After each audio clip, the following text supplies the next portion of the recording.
우리 전우자분들이 인사 나누시고 말씀 듣겠습니다. 잘 오셨습니다. 네, 잘 오셨습니다. 한 번 더 인사하겠습니다. 당신이 믿음의 주인공이십니다. 당신이 믿음의 주인공이십니다. 아멘. 그렇습니다. 우리가 믿음으로 선포한 대로 우리의 삶에 나타날 거고요. 예수님이 말씀하시면 우리의 삶에 그 능력, 역사와 기쁨의 일들이 반드시 열매 맺게 되는 줄 믿습니다. 오늘 저는 요한복음 16장 1절에서 13절까지의 말씀을 중심으로 With Jesus, 지금은 감당 안 되지만 이라는 제목으로 우리 짧은 시간 하나님의 말씀을 나누기 원합니다. 오늘 본문은요, 예수님께서 사랑하는 제자들을 향하여 말씀하고 계십니다. 그래서 지금은 감당할 수 없지만 너희가 앞으로는 감당할 수 있을 거야 라는 내용을 중심으로 오늘 두 가지로 좀 살펴보면서 왜 지금은 감당이 안 되는가, 그러나 이제는 감당할 수 있는 어떻게 그 믿음의 길을 갈 수 있는가를 말씀을 통하여 함께 살펴보며 은혜 받는 시간 갖기 원합니다. 첫 번째 우리가 살펴볼 것이 오늘 본문 1절에서 2절입니다. 세상 사람들 또 믿음의 사람들이 오히려 너희를 실족하게 할 일들이 생길 것을 이상하게 여기지 말라는 거예요. 오늘 본문 1절 제가 한번 읽어드릴게요. 내가 이것을 너희에게 이름은 너희로 실족하지 않게 하려 함이니. 아멘. 실족하지 않게 하기 위해서 제자들에게 예수님이 말씀한대요. 이 말을 반대로 하면 너희가 실족당한 일들이 생겨. 그렇기 때문에 내가 미리 뭐 하는 거? 알려주는 거예요. 말씀이 귀한 게 뭘까요? 우리는요, 앞으로 우리에게 어떤 일이 증거되고 나타날 줄이 잘 몰라요. 알고 가는 사람이 있을까요? 세상에 많지가 않아요. 그런데 우리가 갈 수 있는 이유가 뭘까요? 믿음으로 가는 거예요. 내가 믿음의 길을 가고 주님이 원하시는 길을 살아가는 우리에게 다시금 실족된 일들, 어려움 당할 일들이 우리 가운데 있구나 라는 것을 뭐예요? 예수님께서 미리 우리에게 알려주시는 거예요. 여러분, 예수님 믿으면 기뻐요? 안 기뻐요? 기뻐요. 우리가요, 죄인이었는데 죄인이었던 우리가 예수님으로 말미암아 죄사함 받고요, 하나님의 자녀가 되면요, 죄의 권세가 우리 가운데 사라지고 우리 안에 생명이 넘치게 되면 우리는 기쁨이 넘치고요, 평안이 돌아옵니다. 그리고요, 소망이 생겨요. 근데 여러분 그거 아십니까? 기쁨과 소망, 행복, 감사, 찬양 맞습니다. 그런데 믿음의 길을 갈 때 영원토록 그 길을 갈 수 있는데 그런 일들만 있으면 참 감사한데 오히려 어려움과 핍박과 고난을 당하는 일들도 우리 가운데 많이 주어진다는 거예요. 심지어는 예수 믿는다는 사실만으로 우리가 고난을 당할 수도 있는 거예요. 예수님께서는 그 제자들에게 그 이야기를 해주고 계신 거예요. 너희가 믿음의 길을 가는데 어려움과 고난을 당할 수 있을 거다라는 거예요. 사랑하는 예람교회 성도 여러분, 우리의 여정이 고난과 근심과 어려움이 있을 수 있지만 이 일로 인하여 우리가 하나님과 우리의 관계가 무너지면 될까요? 안 될까요? 안 된다는 거예요. 믿음의 길을 감에 있어서 어려움의 시간이 주어질 수 있지만 그러함에도 우리는 뭐예요? 이 믿음의 길을 잘 감당하는 축복의 사람이 되어져야 된다는 사실입니다. 특별히 1절에 보니까 뭐가 나와요? 실족하지 않게 하려 합니다. 실족이라는 단어가 나와요. 참 너무 놀라운 게 이게 마태복음 24장에도 실은 이 내용이 나와서 금요일날 우리가 잠깐 말씀을 나눴는데 이 실족이라는 단어가요, 헬라어로요 스칸달리조라는 단어를 써요. 스칸달리조. 누가 들으면 이게 무슨 저기 러시아어 같죠? 스칸달리조. 헬라어로 스칸달리조라는 단어를 써요. 이 단어가 5가지 의미가 있어요. 첫 번째가 뭐냐? 걸려 넘어지게 하다. 우리가 아는 것처럼 이게 한국어로도 실족은요, 걸려 넘어지기라는 뜻이에요. 그런데 걸려 넘어지게 하는 것, 이게 첫 번째 의미가 있다는 거예요. 그래서 우리는 걸려 넘어질 때 실족하면 돼요, 안 돼요? 안 되는 거예요. 우리의 상황이 우리가 걸려 넘어질 수는 있지만 우리의 믿음이 흔들리면 안 되는 거죠. 두 번째가 뭐냐면 시험에 빠지게 하다예요. 신기하죠? 우리를 잘 가는 그 길 가운데 시험에 빠지는 거, 이게 바로 실족이에요. 세 번째가 뭐냐? 믿음을 잃게 하는 거. 여러분, 네 번째는요, 배신하게 만드는 거. 다섯 번째는요, 신앙에서 떠나게 하는 거. 이 5가지 의미가 이 스칸달리조라는 단어 안에 5가지 의미가 있대요. 자, 이 내용을 좀 종합해 보면 어떤 거예요? 결국엔 그 일로 인하여 믿음을 잃고 떠나게 만드는 것. 이게 바로 스칸달리조예요. 그래서 여러분의 믿음의 여정 가운데 여러분을 실족해 하는 많은 일들이 생길 수 있어요. 어떤 분에게는 건강의 문제가 될 수 있어요. 어떤 분에게는 물질의 문제가 될 수 있어요. 어떤 분에게는요, 앞으로의 미래에 대한 여러 가지 요인들이 될 수 있어요. 어떤 분에게는 관계의 문제가 될 수 있어요. 우리가 생각지도 못했고 우리가 알지도 못하는 그 미래의 일 가운데 우리를 하나님과 우리의 관계 안에서 믿음의 길을 가는 우리가 실족하게끔 믿음을 잃어버려 하나님을 떠나게 되는 그런 일들이 발생할 수 있다는 것을 예수님께서 뭐하고 계시는 거예요? 미리 알려주고 계시는 거예요. 그렇다면 사람들이, 우리 주변의 사람들이 우리를 실족하게 하는 이유가 뭘까요? 그거는 2절에 나와 있어요. 2절에 이렇게 되었어요. 사람들이 너희를 출교할 뿐 아니라 때가 이르면 물은 너희를 죽이는 자라 생각하기를 이것이 하나님을 섬기는 일이라 하리라. 여러분, 이 말이 뭐예요? 여러분을 실족해 하는 모든 상황 가운데 여러분을 그렇게 만드는 사람들은요, 아, 이것이 하나님의 일이야 라고 생각하면서 그 일을 한다는 거예요. 자, 그렇다면 하나님을 아는 자들이 우리를 어렵게 하는 거예요? 하나님을 모르는 자들이 우리를 어렵게 하는 거예요? 하나님을 아는 사람들이 우리를 어렵게 하는 거예요. 왜냐하면 자신들이 하는 것이 하나님을 뭐하는 거? 섬기는 일이라 생각하니까. 즉 하나님을 모르는 사람들은 하나님의 존재에 대해서 모르니까 상관이 없겠죠. 그런데 오히려 믿음의 사람들이 우리를 넘어뜨릴 때가 있다는 거예요. 그것이 하나님의 섬기는 일이라 생각하면서 그 일을 감당한단 말이에요. 여러분, 이게 우리를 어렵게 하는 거예요. 차라리 모르는 사람이 우리를 그러고 여러 모르는 일들 때문에 우리가 고난을 당하면 그래, 그럴 수 있어 라고 할 수 있지만, 오히려 믿음의 사람이 나를 공격하고 믿음의 사람이 내가 어려운 가운데 처하도록 나를 상황으로 만든다 라고 한다면 왜 그런 일이 발생했는가? 그것은 하나님을 섬기는 일이 이 일이라 생각하기 때문이라는 거예요. 여러분, 이 내용을 좀 생각해 본다면 여러분 누가 떠올라요? 성경에? 사도 바울이 떠올라요. 여러분, 사도 바울은요 진짜 사도의 삶을 살았습니다. 그런데 사도로서 갖춰야 될 조건이라 한다면 두 가지의 조건이 충족되어야 되는데 이 두 가지의 조건을 충족하지 못했어요. 첫 번째가 뭐냐? 예수님과 함께 공생애 3년의 시간을 함께 보냈는가?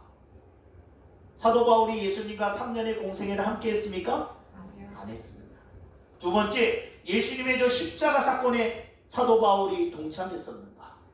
십자가에서 죽으시고 부활하신 그 사건에 사도 바울이 함께 했었나요? 안 했습니다. 다시 말하면 히브리 유대인들이 바라봤을 때, 믿음의 사람들이, 그리스도인들이 바라봤을 때 사도 바울은 사도가 아니다라고 생각했겠죠. 왜요? 모든 조건을 다 충족하지 못하는 거니까. 요즘으로 치면 이런 거겠죠. 신학교를 안 나왔다든지 어떤 자격이 주어지지 않았다든지. 그런데 사도 바울이 진짜 사도로 부름 받은 거 맞습니까? 틀립니까? 맞습니다. 사도 바울은 다메섹으로 가는 중간에 다시금 예수님을 만나게 됩니다.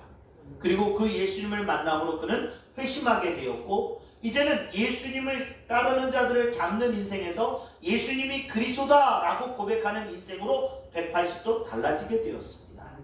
이 말은 사도 바울은 사도로서의 귀한 사명, 이방인의 사도로 택함받아 부름받아 그 사명을 감당하는 축복의 통로로 서게 되었습니다. 그런데 이 사실을 정확하게 알지 못하는 다른 유대 그리스도인들은 사도 바울을 향하여 계속적으로 무엇을? 사도권에 대해서 공격을 하게 됩니다. 여러분, 만약에 여러분이 사도 바울이라면 복음 전하는 일 계속 하고 싶습니까? 아니면은 고만하고 싶습니까? 하나님이 기뻐하는 일이라면 대로와 같이 길이 열려야 되지 않을까요?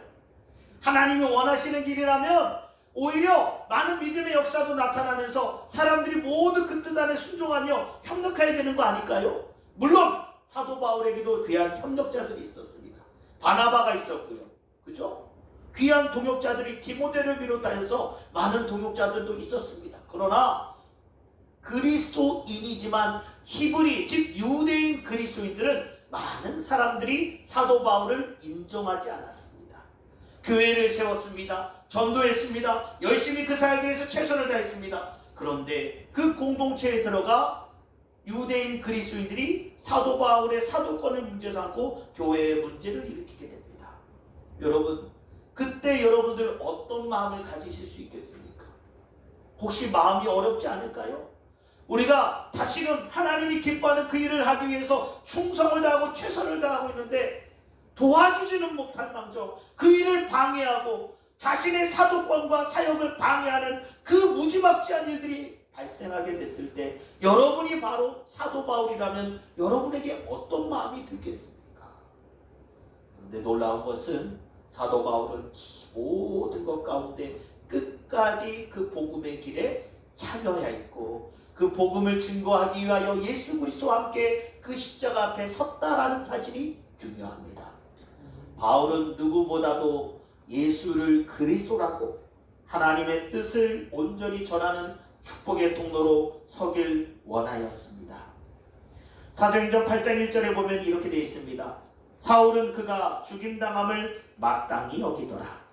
사도행전 9장 1절 2절 사울이 주의 제자들에 대하여 여전히 위협과 살기가 등등하여 대제사장에게 가서 다메섹 여러 회당에 가져갈 공문을 청하니 이는 만일 그 도를 따르는 사람을 만나면 남녀를 막론하고 결박하여 예루살렘으로 잡아오려 함이라.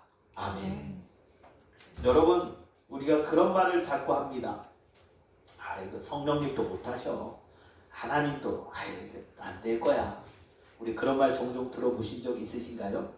여러분, 바울과 같이 곧았던 그 사람도 변하지 않을 것 같았던 그 바울의 모습도 예수님 만나니까 그 인생이 바뀌었습니다. 네. 다시 말하면 예수님 제대로 만나면 우리 인생도 바뀔 수 있습니다. 네. 그 바뀜은 우리가 어려움을 당하고 고난을 당하고 핍박을 당하고 조롱을 당하는 존재가 아니라 우리를 통하여 하나님의 뜻이 예수 그리스도 안에서 생명과 기쁨과 소망으로 드러나는 축복의 통로로 우리를 사용하시고 우리를 인도하심을 믿으시길 바랍니다. 사도 바울과 같이 여러분 믿음의 길을 감에 있어서 우리 예람교회 공동체는요 정말 서로가 서로를 좀 축복했으면 좋겠어요. 서로가 서로를 진심으로 사랑하고 서로가 서로를 향하여 진심으로 위하고 아끼고 문제가 있고 어려움이 있다면 함께 기도하고 함께 돕고 함께 그 믿음의 자리를 지키며 그 십자가의 소망과 생명을 누리는 하나님의 자녀로 우리 모두가 세워지게 되길 주의 이름으로 간절히 축원합니다. 아멘. 그렇다면 하나님을 섬기는 일이라 생각했던 그 반대자들, 그런데 정말로 그것이 옳았는가 한다면 그렇지 않은 것을 3절을 통해서 알 수 있습니다. 오늘 본문 3절에 이렇게 되어 있습니다. 그들이 이런 일을 할 것은 아버지와 나를 알지 못함이라. 아멘. 여러분, 옳다고 하였지만 온전히 하나님의 뜻이 무엇인지, 하나님의 마음이 무엇인지, 그리고 그 예수님이 무엇인지를 알지 못했던 거예요. 여러분, 하나님을 안다면 우리는 예수님을 알 수밖에 없죠. 왜요? 하나님의 뜻, 하나님의 계획이 예수 그리스도를 통하여 완성되어졌기 때문에 그렇습니다. 이 말은 아버지와 나를 알지 못한다. 즉 한쪽은 알 수 있지만 하나님의 진짜 그 뜻과 그 계획을 알지 못하는 무지함 가운데 우리가 설 수 있게 되는 거예요. 사랑하는 예람교회 성도 여러분, 아버지, 하늘 아버지, 아바 아버지를 안다면 우리는 다시금 예수 그리스도 안에서 하나님의 뜻과 계획이 무엇인지를 분명히 아는 그 믿음의 길 가운데 우리는 서게 되는 줄 믿습니다. 마태복음 1장 21절에서 23절에 보면요, 다시금 하나님의 뜻이 예수 그리스도 안에 드러남을 우리는 볼 수 있습니다. 한번 띄워주시겠습니까? 마태복음 1장 21절에서 23절입니다. 우리 같이 한번 읽어보겠습니다. 시작. 아들을 낳으리니 이름을 예수라 하라. 이는 그가 자기 백성을 그들의 죄에서 구원할 자이시리라 하니라. 이 모든 일이 된 것은 주께서 선지자로 하신 말씀을 이루려 하심이니 이르시되 보라 처녀가 잉태하여 아들을 낳을 것이요 그의 이름은 임마누엘이라 하리라 하셨으니 이를 번역한즉 하나님이 우리와 함께 계시다 함이라. 아멘. 예수 그리스도를 통하여 우리는 하나님의 계획과 하나님의 뜻을 알아야 됩니다. 하나님을 온전히 안다면 우리는 예수님을 알 수밖에 없는 것이죠. 저는 우리 믿음의 성도님들이 그 믿음의 주인공으로 지금은 감당할 수 없지만 그 믿음의 길을 이루고 또한 예수 그리스도 안에서 하나님의 나라와 하나님의 그 뜻을 이루는 축복의 통로로 우리 모두가 세워지게 되길 주 이름으로 간절히 축원합니다. 두 번째는요, 우리가 다 지금은 감당이 안 되지만 우리가 어떻게 그 믿음의 길을 가야 되나 4절을 통해서 우리가 두 번째 내용을 알 수 있습니다. 제가 한번 읽어드리겠습니다. 오직 너에게 이 말을 한 것은 너희로 그때를 당하면 내가 너에게 말한 이것을 기억나게 하려 하며 처음부터 이 말을 하지 아니한 것은 내가 너희와 함께 있었음이니라. 아멘. 여러분, 어려움과 고난 가운데 지금은 감당이 안 되지만 이 말을 미리 알려주는 이유가 뭐라고요? 너희가 나중에는 기억하게 도와주기 원한다는 거예요. 여러분, 기억이라는 건 참 놀라워요. 어떤 사건, 어떤 환경, 어떤 과정 가운데 우리가 여러 기억을 갖고 있죠. 그런데 여러분, 예수님께서 지금 하시는 그 말씀의 중심은 뭐예요? 여러분이 다시는 감당할 수 없는 그 일들 가운데 처하여 있을 때 그때 예수님께서 이 말씀을 하셨지, 맞아, 예수님께서 미리 알려주셨지 라는 것을 기억할 수 있도록, 어려움과 고난을 당할 때 너희가 실족하지 않고 이 믿음의 길을 끝까지 잘 가길 원하는 그 예수님이 하신 그 말씀을 기억할 수 있도록 뭐 하는 거예요? 돕기 원하는 거예요. 알려주기 원하는 거예요. 근데 여러분, 우리의 기억은요, 죄송합니다, 그렇게 오래 가지가 않아요. 똑똑하고 기억력이 좋은 분들은 오래 갈 수 있지만, 그러나 대부분의 사람들은 우리의 기억력은 한계가 있어요. 그런데 놀라운 것은 이 모든 것을 할 수 있는 힘이 어디로부터 오는가? 바로 예수 그리스도 안에서 가능함을 보여주고 계세요. 그 말씀이 바로 오늘 본문 12절입니다. 이렇게 되어 있습니다.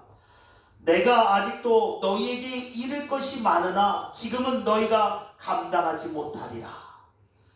지금은 감당할 수 없습니다. 지금은 어느 것도 우리가 짊어질 수 없습니다. 그러나 보혜사 성령님이 오시면 우리는 가능합니다. 아멘입니까? 여러분, 이게 우리에게 중요한 거예요. 예수님께서는 오늘 이 이야기를 하고 원하는 거예요. 너희에게 미리 알려주는 거, 너희가 그것을 대비할 수 있어야 돼. 또한 너희가 그것을 기억해야 되는데 너희가 기억할 수 있는 것은 한계가 있어. 너희가 감당이 안 돼. 내가 이런 말을 하면 너희는 근심할 거야. 맞죠? 근심이 되죠. 기뻐함이 아니라 근심이 되는 거예요. 그러나 예수님께서 다시금 이 사실을 알려주시는 이유는 바로 우리가 성령 안에 서는 것이 얼마나 중요한 것인가를 알려주기 위해서라는 거예요. 오늘 본문 13절 이렇게 같이 한번 읽어보겠습니다. 함께 읽겠습니다. 시작. 그러나 진리의 성령이 오시면 그가 너희를 모든 진리 가운데로 인도하시리니 그가 스스로 말하지도 않고 오직 들은 것을 말하며 장래일을 너희에게 알리시리라. 아멘. 여러분, 성령님이 우리 가운데 오시게 되면 이 성령님께서 우리를 모든 진리 가운데로 인도하실 겁니다. 아멘. 여기서 모든 진리 가운데 인도하는 건 뭐예요? 우리가 원하는 뜻과 계획이 아니라 하나님이 계획하신 뜻과 계획 가운데 인도하는 거예요. 자, 초대교회를 볼까요? 사도들 중에 12명의 사도 중에 물론 가룟 유다는 먼저 적이 됐고, 또 예수님께서 또 새롭게 또 그 사도의 길을 감당할 수 있는 사도들이 세워지게 되고 제자의 길을 가게 됩니다. 근데 여러분, 중요한 것은 예수님의 제자들이 사도가 되어 사역을 감당할 때에 모든 사도 요한을 빼고는 모든 제자들이 사도들이 순교하게 되었습니다. 살 수 있지 않았을까요? 여러분 잘 생각해 보세요. 왜 이 이야기가 중요한지 한번 생각해야 돼요. 성령이 오시면 그가 너희를 모든 진리 가운데로 인도한대요. 어떤 분은 이제는 내가 건강의 문제가 완전히 해결될 거야. 어떤 분은 그래 내가 지금 재정의 문제가 어려운데 하나님께서 물건을 주실 거야. 또 어떤 분은 내가 지금의 상황이 너무나 불안한데 이것을 하나님께서 그 길을 대로와 같이 여실 거야. 여러분 각자의 사람마다 우리가 원하는 소망하는 기도의 제목이 있고 바라는 계획들이 있어요. 그죠? 그런데 오늘 예수님께서 저와 여러분에게 알려주시는 계획이 뭐예요? 모든 진리 가운데로 우리를 인도하게 된대요. 누군가는 순교의 자리에 서야 될 수도 있습니다. 누군가는 사도 요한과 같이 끝까지 살아남아서 그 복음의 증인으로 그것을 기록하며 하나님 앞에 서는 자들도 있을 수 있습니다. 또 어떤 이는 많은 기사와 이적을 행하며 하나님의 영광의 일들을 복음을 전하는 통로로 쓰임받을 수도 있습니다. 여러분 우리가 정한 계획이 아닌 모든 진리 가운데 우리를 인도하시는 그 성령께서는 우리의 계획도 중요하겠지만 우리의 계획을 넘어 하나님의 뜻을 이루고 모든 진리 안에 이루기 원하는 하나님의 계획 가운데 우리를 사용하시고 우리를 인도하실 것입니다. 예수님께서는 십자가를 지고 싶지 않았습니다. 그래서 겟세마네 동산에서 예수님은 어떻게 하셨어요? 피할 수만 있다면, 할 수만 있다면 십자가 못 지겠다고, 할 수 없다고 고백합니다. 그런데 그 마지막 기도는 어떻게 바뀌나요? 그러나 내 뜻대로 마옵시고 주 뜻대로 되게 해 주십시오. 여러분 우리는 우리의 지금의 상황을 감당할 수 없습니다. 하나님의 뜻과 계획이 예수 그리스도 안에서 이루어짐에 있어서 예수님께서 오늘 우리에게 가르쳐 주시는 것은 예수님께서는 본인 스스로도 감당할 수 없는 십자가를 져야만 됩니다. 그래서 그때가 가까우기에 사랑하는 제자들에게 내가 아버지께로 가야지만이 성령님을 보내실 수 있음을 설명하시면서 지금은 너희가 준비가 안 됐고 지금은 너희가 감당할 수 없지만 분명히 성령이 오시게 되면 너희가 이 길을 갈 수 있도록 내가 했던 말, 내가 가르쳐주는 의미를 그 길을 갈 수 있는 믿음의 사람으로 너희를 사용하시고 인도하실 것을 분명히 약속하고 있다는 것이 중요합니다.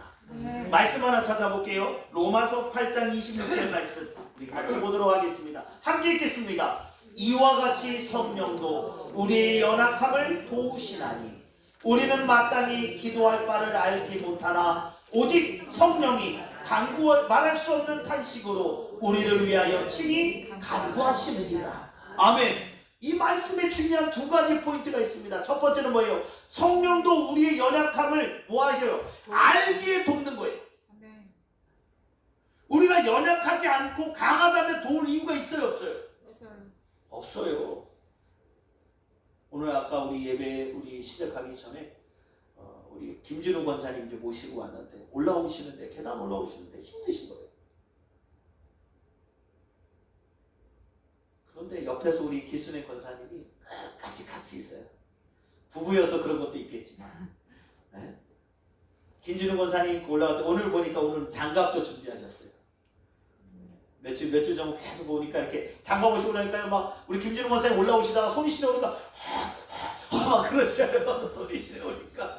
그러니까 우리 기순의 권사님 안타까우니까 손잡아 주시고 이렇게 했는데 오늘 보니까 가죽 장갑을 또 검정색 가죽 장갑 멋지더라고요. 가죽 장갑을 해가지고 바로 딱 끼시더라고요. 딱 올라가시기 전에 딱 끼시고 이렇게 하는데 여러분 우리 김준우 권사님이 건강하면 기순의 권사님이 옆에 졸졸졸 있으면 빨리 올라가 나 빨리 올라갈 테니까 이러고 가겠죠. 안 그래요? 저만 그런가 봐요. 우리 김준우 권사님이 혼자서는 가기 쉽지 않은 그 길을 기순의 권사님이 옆에 동행하면서 도와주고 계세요. 왜냐하면 지금은 약하시니까. 여러분, 성령님이요 아신대요. 뭘요? 우리가 약함을, 우리가 부족함을. 그래서 뭐 하기 원하신다고요? 도우실 준비를 하고 계시다고요. 또 하나 놀라운 게 뭐예요? 우리는 마땅히 기도할 바를 알지 못해요. 이게 놀라워요. 우리는요, 내가 지금 급한 거를 기도하겠죠. 하나님, 나 지금 배고파요, 도와주세요. 하나님, 나 힘들어요, 도와주세요. 우리 그래요. 이게 본능이에요. 당연한 거예요. 우리 기도해야 돼요. 그런데 놀라운 게 뭐예요? 성령님께서 말할 수 없는 탄식으로 누굴 위하여? 우리를 위하여 친히 간구하신대요. 우리는 하나님의 뜻, 하나님의 계획, 하나님의 마음을 알아요. 그런데 이걸 감당할 힘이 우리에겐 없어요. 할 수 있다고 하는 것 자체가 뭘까요? 죄송합니다. 이게 교만이에요. 오늘 아이들과 누가복음 18장 내용을 나눴어요. 바리새인과 세리 비유 이야기입니다. 바리새인이 어떻게 기도할까요? 예루살렘 성전에 들어가서 나는 저 세리와 같지 않음을 감사합니다. 일에 이틀은 내가 금식을 하고 11조를 하고 내가 그 말씀을 지켜서 내가 말씀대로 살아가고 있습니다. 이렇게 기도해요. 세리는요, 하늘을 우러러보지도 못하고 구석에서 나는 죄인입니다, 나를 불쌍히 여겨주세요, 이 기도밖에 못해요. 근데 예수님께서 뭐라고 하실까요? 바리새인을 칭찬한 게 아니라 세리를 칭찬합니다. 여러분, 우리요 정말 주님 앞에 겸손과 순종, 낮아짐으로 나아가야 될 것 같아요. 말할 수 없는 탄식으로 우리의 약함을, 우리의 연약함을 친히 도우시는 성령님이 우리와 함께 하세요.